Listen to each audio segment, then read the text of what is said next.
Hi hello ಎಲ್ಲರೂ ಹೇಗಿದ್ದೀರಾ? ಎಲ್ಲರೂ ಚೆನ್ನಾಗಿದ್ದೀರಂತ ಅಂದ್ಕೊಳ್ತಾ ಇದ್ದೀನಿ. ನನ್ನ ಒಂದಿಷ್ಟು ರೆಸಿಪಿಗಳೊಂದಿಗೆ ನಿಮ್ಮ ಜೊತೆ ಮಾತಾಡಬೇಕು ಅಂತ ಅಂದ್ಕೊಳ್ತಾ ಇದ್ದೀನಿ. ಇವತ್ತು ನಾನು ಮಧ್ಯಾಹ್ನದ ಊಟಕ್ಕೆ ರೊಟ್ಟಿ, ಉತ್ತರ ಕರ್ನಾಟಕದ ರೊಟ್ಟಿ ಅಂತ ಹೇಳ್ಬೋದು. ಯಾಕಂದರೆ ಜಾಸ್ತಿ ನಾವು ಉತ್ತರ ಕರ್ನಾಟಕ ಸೈಡ್ ರೊಟ್ಟಿನೇ ಮಾಡೋದು. ಅದರ ಜೊತೆಗೆ ದಾಲ್ ಸಾಂಬಾರು ಮಾಡ್ತಾಯಿದ್ದೀನಿ. ರೆಸಿಪಿ ಜೊತೆಗೆ ಹಾಗೆ ಜೀವನದಲ್ಲಿ ಸದಾ ಖುಷಿಯಾಗಿರಲು ಯಾವ್ಯಾವ ಥರ ನಾವು ಟಿಪ್ಸ್ ಫಾಲೋ ಮಾಡಬೇಕು, ನಾವು ಯಾವ ಥರ ಇದ್ದರೆ ಜೀವನದಲ್ಲಿ ಖುಷಿಯಾಗಿರ್ಬೋದು ಅನ್ನೋದು ಒಂದಿಷ್ಟು ಟಿಪ್ಸ್ಗಳನ್ನ ನಾನು ನಿಮಗೆ ಕೊಡೋಕ್ಕೆ ಇಷ್ಟಪಡ್ತೀನಿ. ಮೊದಲನೇದಾಗಿ ನಮ್ಮನ್ನು ನಾವು ಪ್ರೀತಿಸಬೇಕು. ಜೀವನದಲ್ಲಿ ಯಾರು ಏನು ಯಾರು ಹೇಗಿದ್ದರೂ ಮಾತಾಡ್ತಾರೆ, ಹೇಗೆ ಇಲ್ದಿದ್ದರೂ ಮಾತಾಡ್ತಾರೆ. ಮೊದಲು ನಮ್ಮನ್ನು ನಾವು ಇಷ್ಟಪಡಬೇಕು. ಯಾರು ಏನೇ ಅಂದ್ಕೊಳ್ಳಿ, ಆ ಕೆಲಸ ನಮಗೆ ಇಷ್ಟ ಆಗ್ತಿದೆಯಾ, ಓಕೆ. ಮೊದಲು ನಾವು ನಮ್ಮನ್ನು ಪ್ರೀತಿಸಬೇಕು, ಆಮೇಲೆ ಜನ ತಾವಾಗೆ ಪ್ರೀತಿಸ್ತಾರೆ. ಯಾವ ಥರ ಪ್ರೀತಿಸ್ಬೇಕಂದ್ರೆ ಹೆಲ್ದಿಯಾಗಿರೋದು. ಈಗ ನೋಡ್ತಾ ಇರ್ಬೋದು, ಎಷ್ಟೋ ಜನಕ್ಕೆ ಶ್ರೀಮಂತಿಕೆ ಇರುತ್ತೆ, ಬಟ್ ಫಿಟ್ನೆಸ್ ಇರಲ್ಲ, ಸರಿಯಾದ ಹೆಲ್ತ್ ಇರಲ್ಲ. ಆ ದೇವ್ರು ನಮಗೊಂದು ಒಳ್ಳೆಯ ಆರೋಗ್ಯ ಕೊಟ್ಟಿದ್ದಾನೆ. ಕೆಲವೊಬ್ಬರಲ್ಲಿ ಎಷ್ಟೋ ದುಡ್ಡು ಇರುತ್ತೆ, ಬಟ್ ಆರೋಗ್ಯ ಇರಲ್ಲ. ಎಷ್ಟು ದುಡ್ಡು ಕೊಟ್ಟು ನಾವು ಆರೋಗ್ಯನ ಕಾಪಾಡ್ತೀವಿ ಅಂದ್ರೂ ಅದು ಸಾಧ್ಯನೇ ಇಲ್ಲ. ಅದಕ್ಕಾಗಿ ನಮ್ಮನ್ನು ನಾವು ಮೊದಲು ಪ್ರೀತಿಸ್ಕೊಳ್ಬೇಕು. ಟಿಪ್ಸ್ ನಂಬರ್ 2, ನಮ್ಮ ಜೀವನನ ಬೇರೆಯವರೊಂದಿಗೆ ಯಾವತ್ತೂ ಹೋಲಿಕೆ ಮಾಡ್ಕೊಳಕ್ಕೆ ಹೋಗಬಾರ್ದು. ಯಾಕಂದರೆ ಅವ್ರ ಜೀವನ ಅವ್ರ ಜೊತೆ, ನಮ್ಮ ಜೀವನ ನಮ್ಮ ಜೊತೆ. ಕೆಲವೊಬ್ಬರು ರಿಚ್ ಇರ್ತಾರೆ, ಕೆಲವೊಬ್ಬರು ಪುವರ್ ಇರ್ತಾರೆ.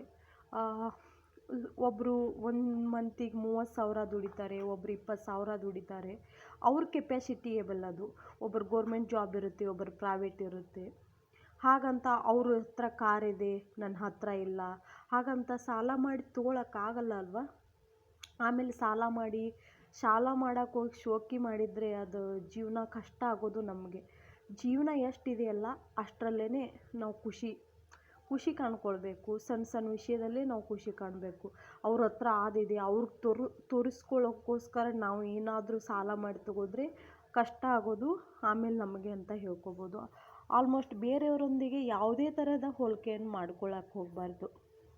ಅತಿಯಾದ ಆಸೆ. ದೇವ್ರು ನಮ್ಗೆ ಎಷ್ಟು ಕೊಟ್ಟಿದ್ದಾನೋ ಅಷ್ಟರಲ್ಲೇ ನಾವು ಖುಷಿಯಾಗಿರಬೇಕು.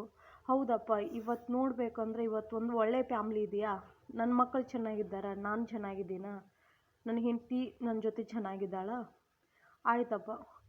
ಯಾಕೆ ಅತಿಯಾದ ಆಸೆ? ಯಾಕೆ? ದೇವ್ರು ಎಲ್ಲ ಕೊಟ್ಟಿದ್ದಾನ. ಇವತ್ತು ಕೆಲಸ ಮಾಡ್ತೀನಿ, ಮನೆಗೆ ಬಂದು ನೆಮ್ಮದಿಯಾಗಿ ಮನ್ಕೋತೀನಿ. ಇದರಿಂದ ಜೀವನದಲ್ಲಿ ಅತ್ಯಮೂಲ್ಯವಾದಂಥ ಒಂದು ವಸ್ತು ಅಂತ ಹೇಳಿದರೆ, ವಸ್ತು ಅನ್ನೋಕ್ಕಿಂತನೂ ಬೆಲೆ ಬಾಳುವಂಥ ವಸ್ತುನೇ ಅದು. ಅಂದರೆ ನೆಮ್ಮದಿ. ಯಾವುದೇ ದುಡ್ಡು ಕೊಟ್ಟರೂ ಸಿಗದೇ ಇರುವಂಥ ಒಂದು ಆಸ್ತಿ ಅಂತಲೇ ಹೇಳ್ಬೋದು ಅದು. ಯಾವ ದುಡ್ಡು ಕೊಡಬೇಕಾಗಿಲ್ಲ. ಎಷ್ಟೋ ಜನ ನೋಡು, ಎಷ್ಟೋ ದುಡ್ಡು ಇರುತ್ತೆ, ಏನಿರುತ್ತೆ, ಆರೋಗ್ಯ ಇರಲ್ಲ. ದೇವ್ರು ನಮ್ಗೆ ಎಷ್ಟು ಕೊಟ್ಟಿದ್ದಾನೆ ಅಷ್ಟರಲ್ಲಿ ನಾವು ತೃಪ್ತಿ ಪಡಬೇಕು. ಅತಿ ಆಸೆ ಆದ್ರೇ ಅದು ಗತಿಗೆಡಿಸೋದು ಕಾಯಮು. ಈಗ ಅತಿ ಆದರೆ ಸಕ್ಕರೆ ತಿಂದರೆ ಕಾಯಿಲೆ ಬರುತ್ತೆ ಅಂತಾರಲ್ಲ, ಹಾಗೆ ಯಾವುದೇ ವಿಷಯಕ್ಕೆ ಇಷ್ಟು ಕೊಟ್ಟಿದ್ದಾರಲ್ವ, ಆಯ್ತಪ್ಪ ನನಗಿಷ್ಟು ಸಾಕು, ಇದ್ದಷ್ಟರಲ್ಲಿ ನಾವು ತೃಪ್ತಿ ಪಡಬೇಕು. ಅತಿ ಆಸೆ ಯಾವಾಗಲೂ ಪಡಲೇಬಾರ್ದು. ಕೆಲಸದ ಮೇಲೆ ನಿಷ್ಠೆ ಇರಬೇಕು. ನನಗೆ ಆ ಕೆಲಸ ಬೇಕು, ಈ ಕೆಲಸ ಬೇಕು ಅನ್ನೋದಕ್ಕಿಂತ ಒಂದು ಕೆಲಸ ಇದೆಯಲ್ವಾ, ನನಗೆ ತೃಪ್ತಿ ಆಗ್ತಿದೆ, ನನಗೆ ಸಮಾಧಾನ ಕೊಡ್ತಿದೆ, ನಾನು ನಿಷ್ಠೆಯಿಂದ ಮಾಡ್ತೀನಿ ಅಂತ ನನಗೆ ಅನಿಸ್ತಿದೆ ಅಲ್ವಾ, ಆಯ್ತಪ್ಪ. ಬೇರೆಯವ್ರಿಗೆ ಅವ್ರಿಗೆ ಆ ಕೆಲಸ ಇದೆ, ಈ ಕೆಲಸ ಇದೆ, ಇದ್ದ ಕೆಲಸನೇ ನೀಟಾಗಿ ಮಾಡ್ತಿಲ್ಲ ಅಂದಮೇಲೆ ಅದು ಯಾವ ಕೆಲಸ ಇದ್ರೆ ಏನಪ್ಪ. ನಿಷ್ಠೆನೇ ತೋರ್ಸೋಕ್ಕಾಗಲ್ಲ ಅಂದರೆ ಸಣ್ಣ ಕೆಲಸ ಇರಲಿ, ದೊಡ್ಡ ಕೆಲಸ ಇರಲಿ, ಕೆಲಸನೇ. ಅಲ್ಲಿ ಕೊನೆಗೆ ಬರೋದು ದುಡ್ಡೇನೆ ಅಷ್ಟೇ.